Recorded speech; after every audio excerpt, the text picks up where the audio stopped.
आजकल मतलब हमने ऐसे देखा है कि शादी की उम्र जो है पहले जो होती थी वो आजकल नहीं है। मतलब पहले शादियां 20s की उम्र में होती थी और अब वो थोड़ा शिफ्ट होके 30s में चला गया है।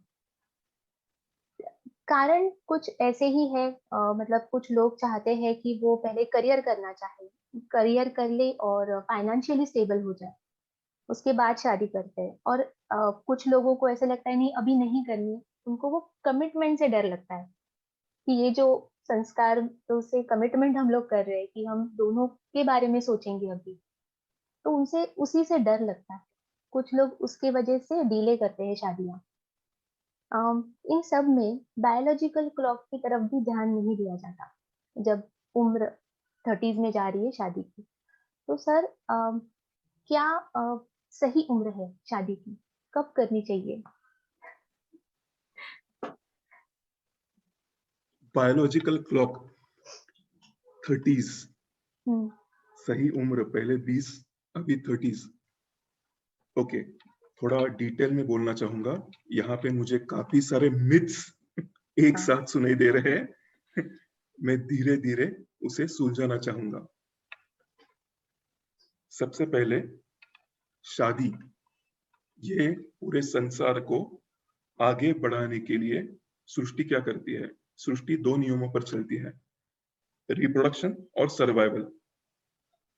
रिप्रोडक्शन और सर्वाइवल, उसमें से जो रिप्रोडक्शन है उसके लिए शादी ये मानव निर्मित संस्था है। ओके। ये जो शादी, रिप्रोडक्शन मतलब क्या? संसार आगे बढ़ता रहे, अगली पीढ़ी, अगला जनरेशन वो आगे चलता रहे ताकि संसार आगे बढ़ता रहे। हमें एक ऐसे सोल को आमंत्रित करना है, ऐसे बॉडी को एक इस तरह से बड़ा करना है जिससे वो इस क्षेत्र का अच्छा नागरिक बन सके, जिस भी क्षेत्र में वो पैदा हो।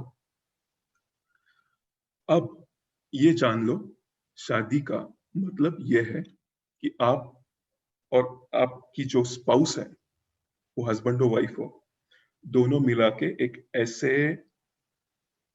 बच्चे को जन्म दोगे जिसको आप बड़ा करके आप जब यहां से निकलोगे वो आगे संसार चलाने के लिए लायक होगा, अच्छे संस्कारों के साथ, अच्छे वर्च्यूज के साथ जो आप उन्हें दोगे, दोनों मिला के। अब मैं आपको एक बात बताता हूं।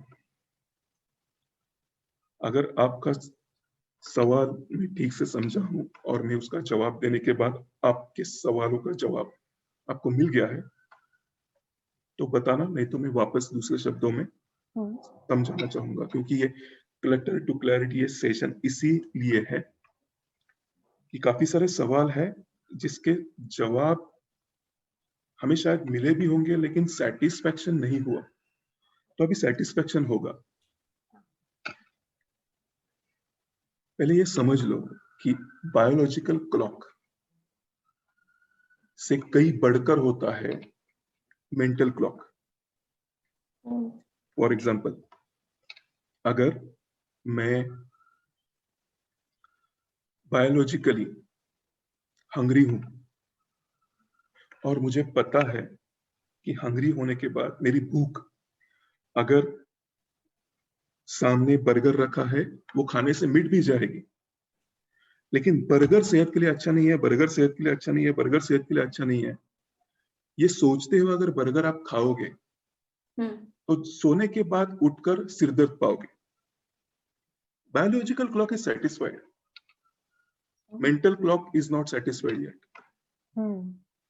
दूसरे शब्दों में मैं कहना चाहता हूं, आपको पता है कि आप अगर सोमवार से शुक्रवार तक लेकर 16 घंटे काम करोगे तो आपको हम्म। बायोलॉजिकली जहां कंफर्ट मिल रहा है, जिस घर में कंफर्ट मिल रहा है, हमने गाड़ी ली, हमने दो घर लिए, हमने हमने कोरेगांव पार्क में एक बंगला लिया, हमने साउथ अफ्रीका में एक जमीन ले ली, अब हम उसे उसके किस्तें भर रहे हैं। हम्म। तो कोई बात नहीं, I work like anything from Monday to Friday and I rest like anything on weekends. अब मैं आपको बताता हूं, ताकि ये बायोलॉजिकल जो कंफर्ट्स है जो एसी है, जो गाड़ी है, जो घर मिल रहे हैं आपको रहने के लिए, 4 bedroom flats, 5 bedroom flats, duplex bungalows.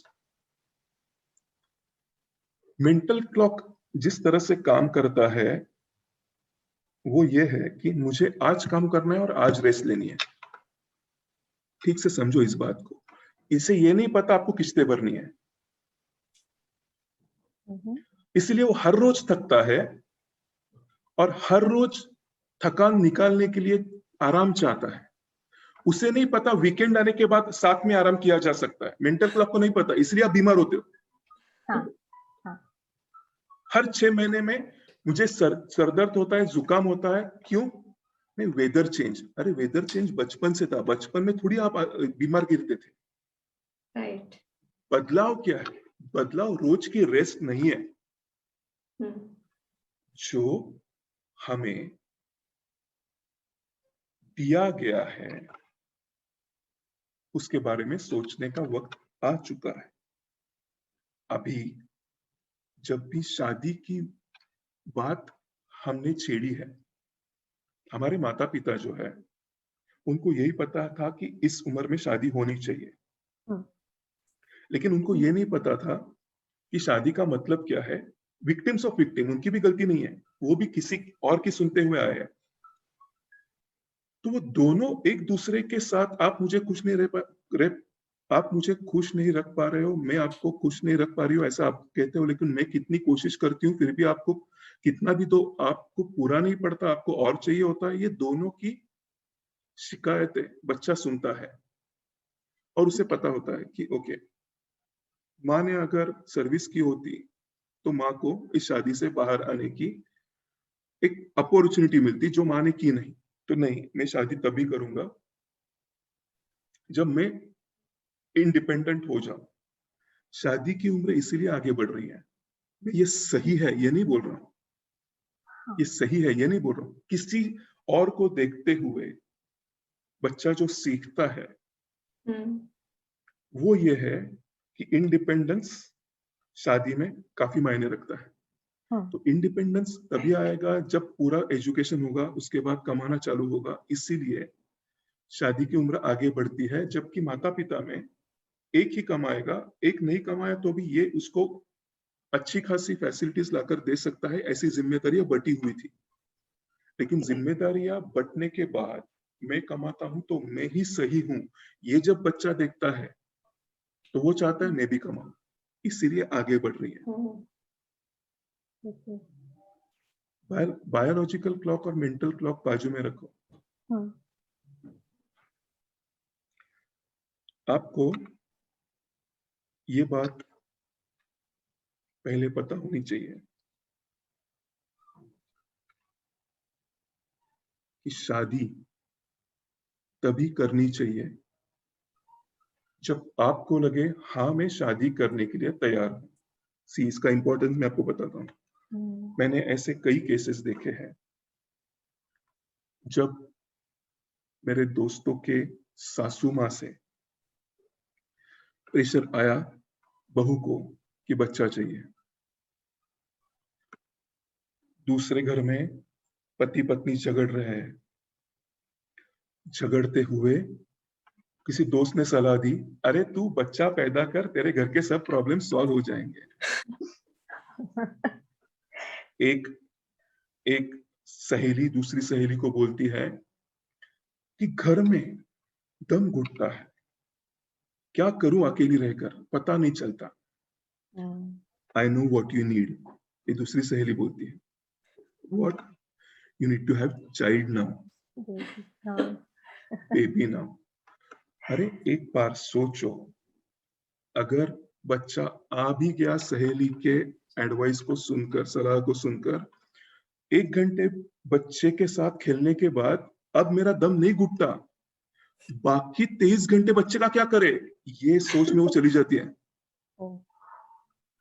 बच्चा तभी पैदा करना है जब बच्चा पैदा करना है।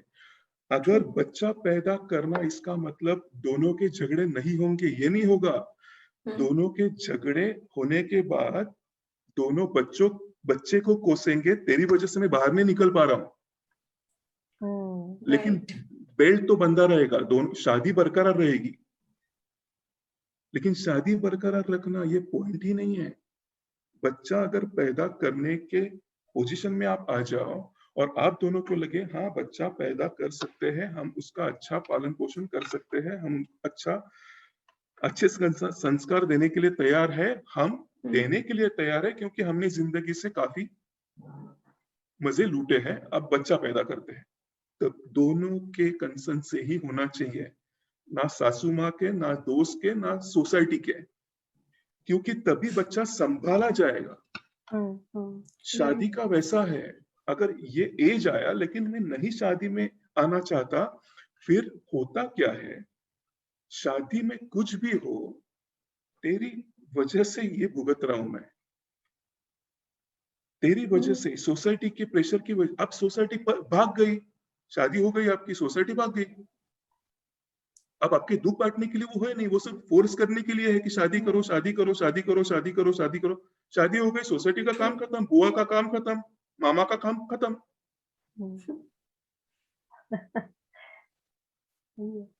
शादी की सही उम्र तब तक नहीं है जब तक आप करना नहीं चाहते।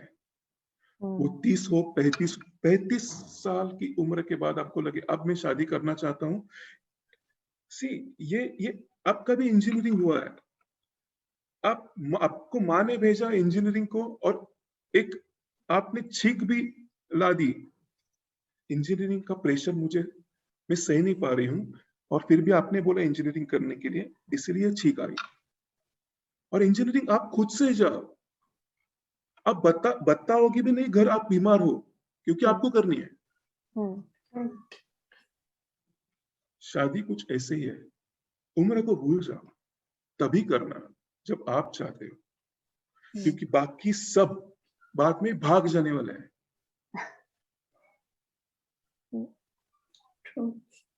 तो जो स्टेक होल्डर बाद में रहने नहीं वाले, उनका कंसर्न क्यों लेना।